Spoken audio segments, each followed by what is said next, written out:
Hello everyone and welcome back to the Retro Recall. I hope you're doing awesome. Today we have another notebook PC on the bench, specifically a business class Compaq EVO laptop from 2001-2002 era. So that's which this specific model was manufactured, putting it at 22, 23 years old, which is pretty awesome for the shape that the machine is in. And I debated doing a video on a laptop this soon, just because we've done it over the last few weeks. There's been a few of those videos. But when I saw this machine, I said I just had to bring this to everybody because I just love this look of machine. It comes from that era, the turn of the century of the late 90s, early 2000s, when it was the wild west of computing. And I continue to say that because manufacturers were working on trying to stuff as much performance, as many components, competing with each other, whether it was OEMs or third-party manufacturers in terms of performance, speed, and the latest tech. And of course, they all came with price tags, but then of course, competing with each other, they did what they could to bring those costs down. And so all of that at that time, you never know. You go to the store, you look at the shelf, you buy the component, you come home 2 weeks, a month later, there's a new component out. And that was no different for laptops at the time as well. So as I mentioned, this PC itself is a business class PC. So you had home use PCs, for watching DVDs or watching, doing different home applications on. Then you had your gaming PCs, which were rigged more performance-wise, heavier on the graphics, RAM, CPU, and same with the displays. And then, of course, you had the business line of PCs, which is what this falls into that category. The business class PCs generally were built a little more robust, had a little more ability to handle impact, were built for travel and longevity. So this is one of those machines. So I'm really excited to get into this with everybody today. So let's get right to it.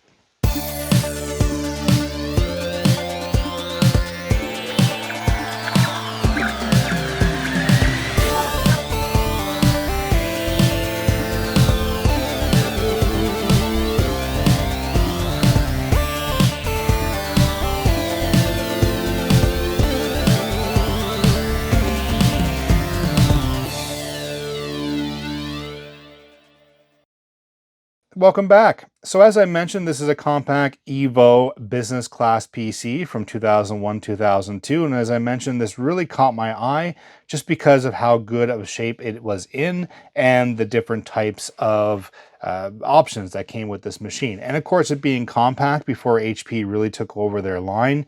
Really happy to see the Compaq logo on here. And, we did a Compaq Armada video right there, and I was really impressed with that machine. So when I saw this machine, I was really interested in getting it. So we have a Compaq EVO machine here. We're just going to do a kind of walk around here, and we'll talk about this in a moment. So we have what looks like an infrared port here for infrared transfer of data. So I didn't really use the infrared port back in the day, but I've talked to many people through the comments section of the Retro Recall, and they would really use it. Some people shared my kind of experience, but they would use it for Palm Pilots and things like that to transfer data back and forth, or printers. I just, whether it was wireless networking at the time or connecting it directly to the machine, I just never really thought about playing with that port at the time. So the front here, we have a set of LEDs. So it looks like we have our power, our battery charging, our battery indicator probably being powered on, and then of course, hard drive or disk activity. So we have all those there, which is nice. Then we have volume down and volume up, quick access. So, if you're typing away, you can quick access with your thumb on the front, which is very convenient. And then here we also have a couple of different ports for audio, and I love how they're on the front of the machine, thinking about design ergonomics at the time. So again, we have a headset and a microphone here as well, along with a lid latch here, just one little latch. So flipping around here on the other side, we have what looks like a Kensington lock port here, and then we have a DVD-ROM compact disc. So it looks like this is a CD and a DVD, so a CD reader and a DVD reader. It doesn't look like this have any sort of writing capabilities, but we'll talk about that in a moment as well. So over here, we also have a modem built into the laptop.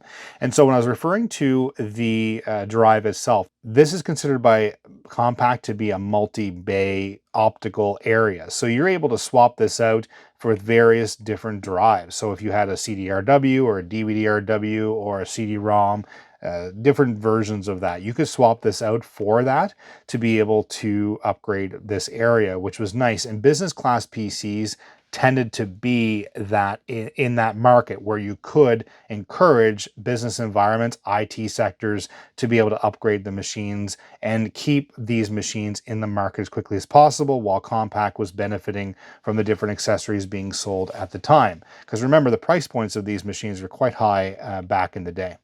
So over here on this side, we have what looks like our power connector here.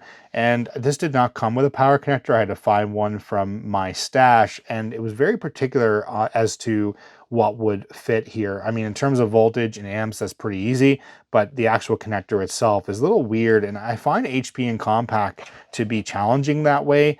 Whereas Dell and Lenovo and things like that just plug right in and it just fits. I found this to be very loose, so I had to go find one that was very form-fitting. And then over here we have what looks like a PS2 mouse port and or keyboard port if you wanted to hook up an external peripheral to that. Then we have an LPT port or printer port here. We have what also looks like a docking station connector here, which would have been their multi-port kind of configuration. So if you wanted to go to your office, you slide this right into a docking station and you'd have your monitor, keyboard, mouse, network connectivity all connected. And then you would just take this on the road as necessary. So really you're not using the screen very much or the keyboard very much. So you'd find, you know, when you find these machines, generally if they were used in that fashion, there was very little use to these. And you'll see that the machine is in excellent condition. So I would bet that this was probably used quite heavily in that sort of environment. So we also have an external VGA port here, pretty standard on these machines. And we have a COM port or serial port here as well for connectivity, for communications. We also have, what's interesting here, it looks like a TV out port just using an RCA jack here. So that's really interesting as well to see that built into the machine. I'm used to seeing, you know, S-video ports on these if it was going to have a secondary output for video. So it's nice to see that as well. So we'll swap around the other side here, see what we have going on here. So we have built-in Ethernet as well, which is great to have in this sort of machine because not all machines came with the built-in Ethernet. They really relied on the PC card slots to be able to bring you that connectivity. So it's nice to see. So very well rounded. And again, business class PCs tend to have come with that. And then we also have the two USB ports, ventilation, and we have what looks like a hard disk area here. So that hard disk area is really handy to have, specifically, again, in the business environments, because very accessible to be able to swap out. So this is a little like drop down here you pull out, and I have the screw out right now so I can show everybody. But as you can see, it's just a nice little mechanism that allows you to swap out the hard disk if needed. And I like how it has, this particular machine has all the different components. And one of the things are, of course, is you always have to make sure when you have these machines that you know, if you get one from, you know, a thrift store or what have you, that you have those adapters for the hard disk. So you can see it's sitting inside of its own adapter for this particular machine to be able to retrofit or have a hard disk in there. And this particular hard disk that I'm seeing is, let me just take a look at the model.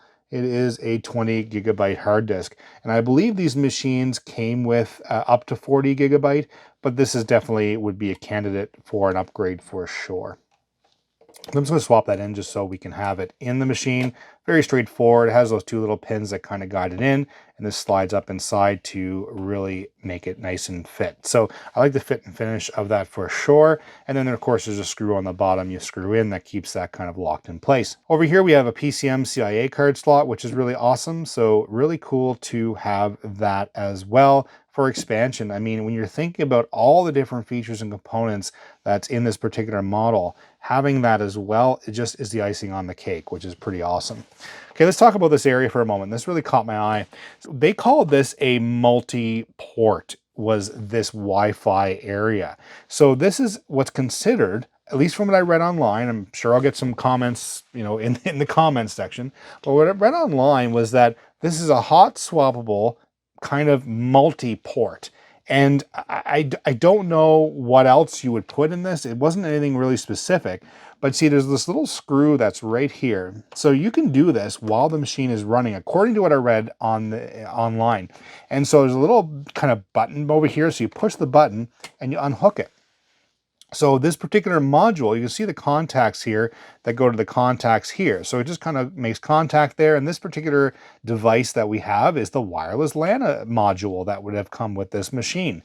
And I don't know if you could put a different, like, could you put external memory here, or this was just strictly for wireless connectivity? I'm not sure, or communications. you know, it's really neat to see this design because again, I didn't see it in future laptops. Obviously, wireless connectivity was built into the machine, but again, it's really neat to see. So you have all the components of the wireless. So it says Compaq 802.1B multi-port module. So it gives you the different information, Compaq series. And yeah, so I think this is pretty darn neat to see inside of a machine, making this machine very unique in that regard. And of course, there's another screw down here that allows you to move this area. So I don't know if you know, basically I believe to make it serviceable, which is really neat. And it's not something I really saw a lot. And that's when I saw, well, I shouldn't say saw a lot. I didn't really see this at all. And so seeing this today was really interesting. And that's what I really wanted to bring to everybody. So it literally just goes back in that way. And then you put the screw back in to keep it from, you know, potentially falling out. You don't want that falling out if you're traveling on the road in your laptop bag, etc. So again, the screw just goes finger tight there and you're good to go. Okay, so now let's look at the bottom of the laptop itself. And this machine is just built so well. You can see, I mean, there's just a little dirt on it, but look at the condition of this machine. It is absolutely in pristine condition, which I love to see. And being a 20-plus-year-old laptop, it is really awesome to be able to get the machines in this condition, which is really nice. Okay, swapping it around here on the bottom, we can take a look at all the different areas. So over here, we have our regulatory information, model information, and we have some ventilation over here. No doubt this is where the CPU area is in this corner. There's ventilation here, here, and here. I like the more vents, the better, specifically on these machines, especially at the time because, you know, we're talking stuffing more power in these machines. So obviously everyone knows and jokes around the Pentium 4 being a leg warmer or a room heater. Well, same idea. You wanted to make sure you had as much ventilation as you could in these machines. And then over here, we have additional regulatory information here. Over here, we have looks like a memory module area. We're going to take a peek at that as well. And we also have some Windows XP licensing information here. So as I mentioned before, this machine model year came out in 2001 and 2002. And so I say that this model, I believe, is from 2002 because of Windows XP release. So it looks like we have two memory modules installed in this machine. I'm just going to pop one out here just so we can see what we have. A little awkward to get out there. Let me get my screwdriver. There's not much room inside these. Again, being a notebook PC, they really cram in all the components. So we have, let's get that out there. There we are. So we have 128 megabytes of PC133 SD RAM in this machine, and we have another 128 module here as well. So we have 256 megabytes of PC133 SD memory. Now, this machine is upgradable to 1 gigabyte. So I did look that up online. So we do have the ability to putting in two 512 megabyte sticks of memory that would allow you to upgrade this machine to 1 gigabyte. So that might be a worthy candidate of doing so. So I'm just going to put the screws back in here real quickly. So as you notice, we do have the ability to upgrade the modular bay of the optical area here. Just a couple screws here and you pop that bay out and you put a different one in as we discussed. You have the ability to swap out the hard disk over here, which is also awesome. So you're thinking about when you buy this machine that you're looking at potential upgrades. It's very effortless to be able to do those things. So those are things, you know, at the time you were looking for, at least I was anyway. Whenever I got a machine like this, it was nice to be able to do that. And again, pristine condition. So I still think that this would have been used in sort of a docking station area. We also have a battery here as well, the original Compaq battery. So I'm not sure if this holds any sort of charge, but it's nice to have the battery as part of this because sometimes when you get these systems, you know, whether it's online, e-waste, or whatever, that these systems tend to not have the battery. So it's nice to have that, at least, if anything, for the leg of the machine, because some of them are missing. So I think that's pretty much it for the bottom of the machine. Let's flip it over and let's open up the inside and take a look at what we have in store for us. And here we are with our beautiful machine, and the condition on the inside is definitely replicating the condition on the outside. It is, again, in pristine condition. And so one of the things I noticed about this era of computing is, you know, or I should say just a machine of this age, is that when, you know, through heavy use of, you know, traveling or doing different things like this, or just using it in this form, your palms are always on the palm rest. I mean, that's what they're there for. But you would notice that there'd be like kind of marks or indentations of some sort in the plastic here that just wasn't removable. And well, that's what reinforces even more to me that this was used in a docking station environment where the lid would have been closed, docked, and you're using external peripherals and not really letting the oils from your hands do any sort of damage to the plastics on the machine. So again, really pristine condition. The other thing that I noticed as well is that the case badges, I call them case badges, but the stickers that are on the machine as well are usually wore out just from your hands, the oils from your hands, use, wiping down, things like that. And these are in awesome condition as well. So we have our panel here, our LCD panel. I believe this is a 14.1-inch screen model based on what I read online. We have the Compaq logo here, and then of course the EVO N600c. And I love, again, I love the form factor of this machine. It is absolutely built like a tank. It is, you know, even given its age and what's in it, is very compact for what it is, pardon the pun. We have our power button. We have 4 hotkeys here. It looks like they're proprietary to Compaq. We'll talk about that in a moment. We have a couple areas here where it looks like speakers. We have what looks like I believe this is a standby button that's over here. Then we have our compact keyboard here with our Windows key, pretty standard functionality. I like the force feedback of this particular keyboard, you know, the tactile feel. It feels really responsive and feels, you know, pretty natural to type on. And that's how I gauge some of the laptops that I work on. I've worked on some really not so great laptops that are just instantly fatiguing of your wrist, your fingers, how you're typing. It just makes it uncomfortable. But this machine itself is definitely passing the comfort test. So one thing I'll notice here is that this have a track point key here, or track point nub, that it was very famous on the ThinkPads, and the Dell of course adopted it. And then of course you have it in this machine, and you found these more in business class PCs than you did in personal PCs. And then here we have the 2 mouse buttons that are related to the track point. And of course we have the trackpad here as well with the 2 buttons. And the other thing you'll notice is that the trackpad itself doesn't have that kind of center circle where your oils from your fingers will wear down kind of like the film or the finish on the trackpad itself. So you'll see here that it looks in perfect condition. So again, reinforcing that this would have been used probably in a docking station environment. Okay, over here we have our Pentium 3 Intel inside, Pentium 3M processor. So the M standing for mobile processor, which would have used less power, better cooling, things like that. So that's kind of the M line of the Intel Pentium 3. And then we have design for Windows XP. So again, probably putting this in the 2002 era.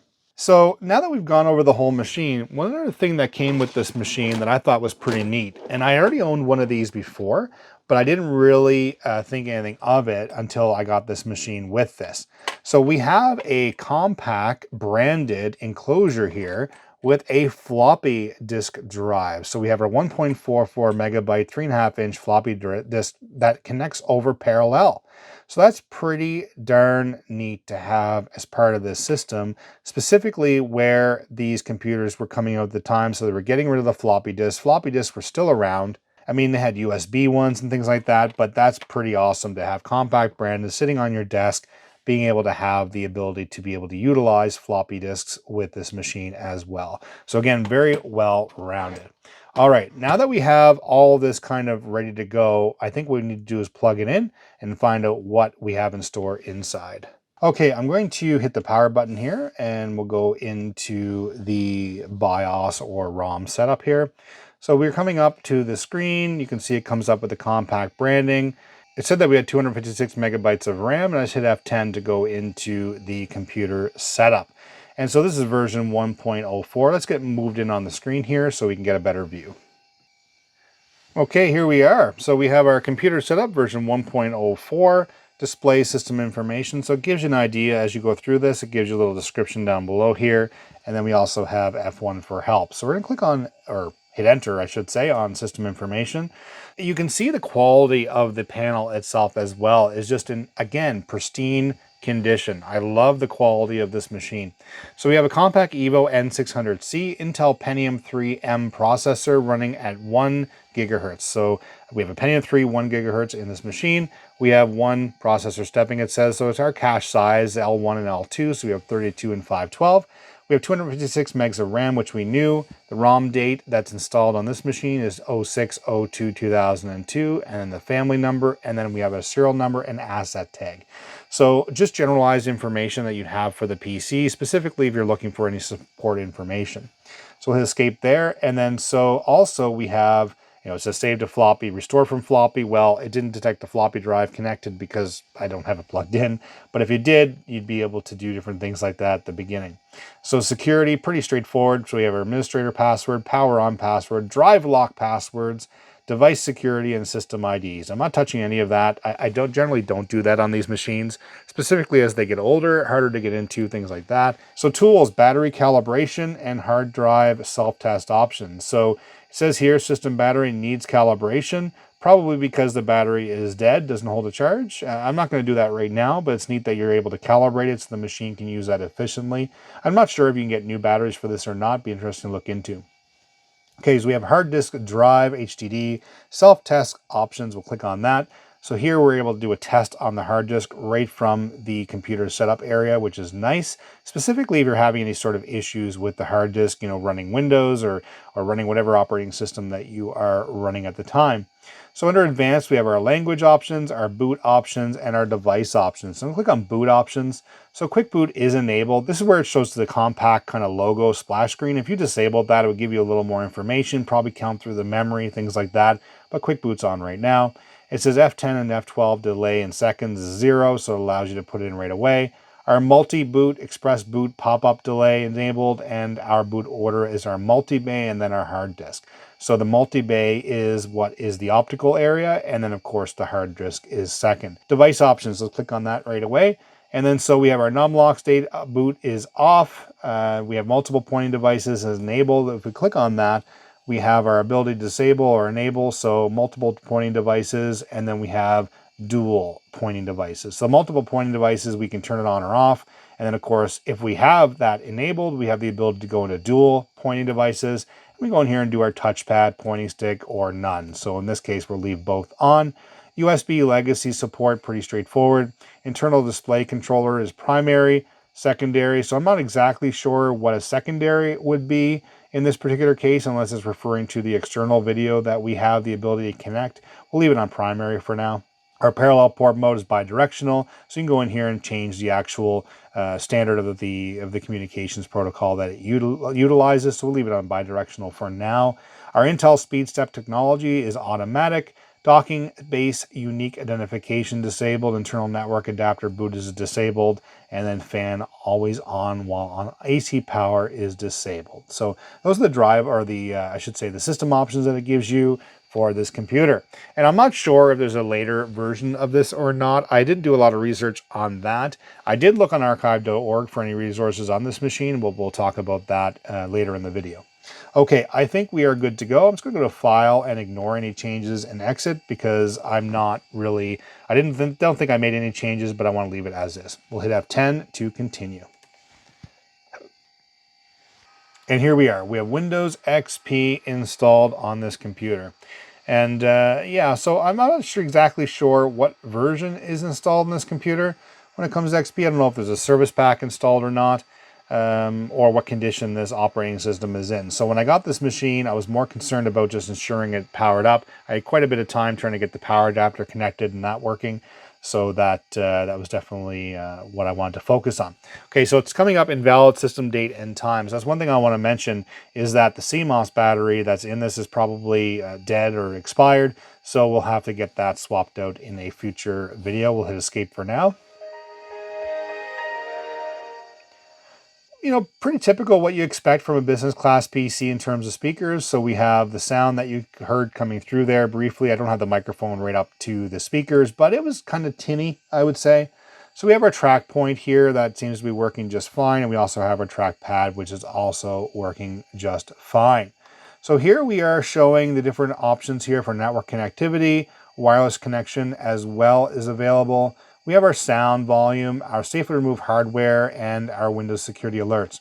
So one thing I read online, we don't have any sort of USB connected to this PC at the moment, but it uses this, what they call the multi-port area, where that Wi-Fi card is that we unscrewed and removed from the LCD panel. It considers it a USB device, so that's why it can be hot swappable. You can pull it out, pull it in, disable the device here, pull it out if you needed to, and pop another whatever you would put in there in. So if anybody knows about this machine specifically or have owned one, I'd like to hear down in the comments down below if you had that and what you would have used that for, or did you ever swap it out outside of the multi-port Wi-Fi. Okay, let's go to start here. So we have this main user. So it looks like we have just a generic version of Windows XP installed. I'm going to go to the video properties here for a moment just to see what we have set up for, if we have anything. So it just says display default monitor on nothing. So it's telling me that there may be an issue with the driver. Showing the highest resolution is 1024 by 768. Holding at highest bit of 32 bits. So these machines did come with that, and they also came with a 1440 resolution, I believe. So depending on what you had, I'm happy with this, of course, but more resolution is always more real estate. Let's go down to properties for a moment and look at device manager. I'm just seeing what we have here. I'm not showing, yeah, so Service Pack 2 is installed. Okay, so we are having a problem with the video card. Obviously, we saw that in the properties. Let's go through the machine. So we have our disk drive. So there's our Fujitsu hard disk. That's our 20 gigabyte hard disk drive. Nothing too fancy, but definitely nice to have a 20 gig, as I mentioned. These machines went to 40 gig as well. We have our ATI Mobility Radeon card. So I believe this is a 64-bit 4X AGP 16 megabyte card, dedicated graphics. I believe that is what is in this computer based on what I read on the internet. And again, I'd have to make sure that we have it fully installed to confirm. But again, I believe that's what's installed. And then our DVD, CD-ROM drives, we have our DVD-ROM, CD reader, Compaq branded, of course. We saw that earlier. And infrared devices, we know that's there. And then we'll go down to our modem. So we have a Lucent Win modem that's installed. That's a pretty common brand back in the day. Pretty common manufacturer. Under network adapters, we have our Compaq 802.11b multi-port module. So that's the multi-port module that's attached to the back of the screen there. And then we have the Intel Pro 100 VM network connection here as well. And then scrolling down, we have our PCM-CIA adapters. Processors is our Intel Pentium 3 mobile CPU running at 1 gigahertz. And for sound, video, and game controllers, we have our ESS Allegro PCI Audio is the audio card that's in here. If you remember back in our Compaq Armada, our earlier model, we also had the ESS chipset that was used as well. They must have been happy with that manufacturer. Okay, so what I'm going to do is I'm going to install a fresh Service Pack 3 on this computer and a fresh install, just because I'm not sure how it was originally installed when this machine was given to me, and I want to get that kind of refreshed, and then we can go from there. Okay, and here we are, and as you can see, I've done a fresh installation of Windows XP Service Pack 3 this time around. I did that because, when I get a system like this, I don't know exactly what is on the computer, and it looked like a pretty base install. But one of the things I noticed is that when we're going through the process of the installation, there was some driver problems. So one of the problems that I noticed was the Wi-Fi drivers were kind of out of date for that module that's on the side. And I also noticed that the display drivers that we had installed, as you noticed in the previous screen, we had a problem with that. So I was able to use Snappy Driver Installer for the Wi-Fi, but I was also able to locate the drivers for this video card specifically on Hewlett-Packard's website. So they do still support their business line of drivers. So I was able to get the drivers for this machine specifically, and we have that installed and installed some nice software as well. I mean, we already know the hardware that's in this computer is a Pentium 3 1000. One thing I'm noticing though, with the 256 megabytes of memory, it is really struggling a bit during that installation process. During the installation of the drivers, it struggled a bit, specifically with Snappy. And I don't know if the requirements are with that specifically, but it did struggle a bit trying to do the driver install. Now, I've just restarted the system, resources all look good. And I figured what we'll do is just try a little game here just to see how the system is for gaming and more targeting around that dedicated graphics, and just want to see what that's like. Considering that Unreal Tournament would have come out after this system would have been manufactured for a couple years. So it'll be cool to just see how it works on this computer. Keeping in mind that we only have 256 megabytes of memory, and we'll take a look here and see. Play.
And here we are with our Compaq EVO N600c laptop. And, you know, it played Unreal Tournament surprisingly well.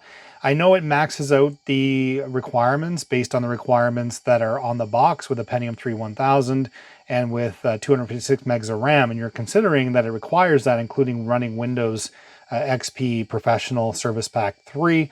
And of course, we have the video card there, the dedicated graphics. And I had the settings turned up to about medium. I could have stretched it a little further. It seemed to be run quite well.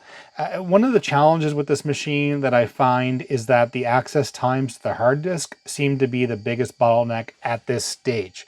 So I think by upgrading in a future video, potentially going to a different, you know, possibly MSATA to the IDE adapter that we had done in a previous video, we could do the same thing with this, but also sourcing 1 gigabyte of RAM for the system. It does take the two 512 modules, and I think it would be pretty awesome to upgrade the system to its maximum capability and giving it another try.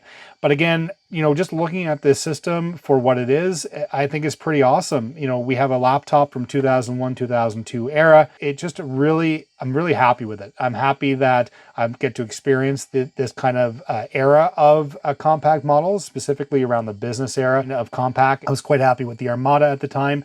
And of course, now we have the Evo here. And yeah, I'm just really excited to have this in the collection and be able to utilize it and see in such great shape that it's in and still work 100% as we've seen here. I do think that, again, an upgrade would be really helpful, not to mention possibly Linux would give it additional life by putting a different distribution on it and being able to use it a little more current with today's browsers and things like that, and getting it on the network. I think that would be pretty awesome. So again, you let me know down in the comments what you think I should do with this system. When I get asked a lot about these systems, what are you going to do with them? What's the purpose of doing this? Well, you know what? It's nice to be able to run the software and games and different things and experience those things on hardware, real hardware. And it's more nostalgic for me, and I'm sure others feel the same way. That said, if you liked today's video, please give it a thumbs up. If you haven't already, please hit that subscribe button. It makes all the difference for the channel, helps the algorithm, tells YouTube you guys like what's going on and what you're seeing. Hit the notification button, change it to all. You'll be notified of new content such as this. Please leave a comment down below. Let me know if you've owned one of these systems. This is the first time I've experienced it. I'd like to hear from everybody. I respond to absolutely every comment. I love the interaction on the channel. Always making new content. We'll see you in the next video. Bye-bye.